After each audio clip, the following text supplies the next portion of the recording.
तो हम आज 3 नंबर जो लेंगे षष्ठ श्रेणी रो हमर क्विज कार्यक्रम अछि तो समस्त भाग नहीं लेंगे।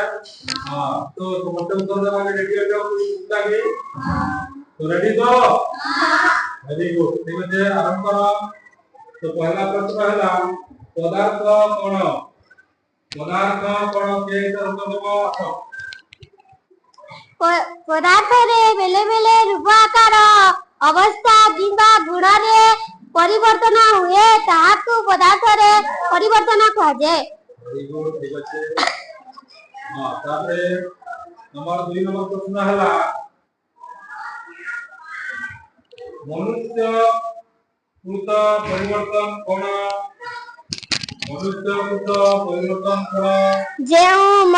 जेउ परिवर्तन मनुष्यंका चेष्टा कार्य किंबा करुणारू हुए सेगुड़िकु मनुष्य कृत परिवर्तन कहा जाए। वेरी गुड तापरे हम 3 नंबर प्रश्न हला प्राकृतिक परिवर्तन काहकु कहा जाए।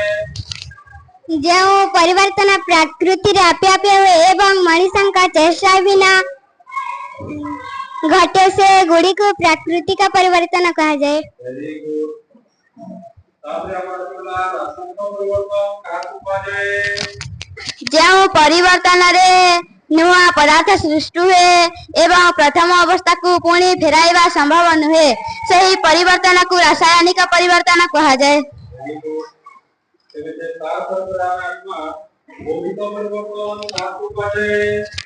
जेउ परिवर्तन रे पदार्थ रे रूप आकार परिमाण किंबा अवस्था बदले किंतु रासायनिक गुण बदले नाही सही परिवर्तन को भौतिक परिवर्तन कहा जाए। वेरी गुड आरंभ से प्रश्न हला अस्थायी परिवर्तन काहकु कहा जाए।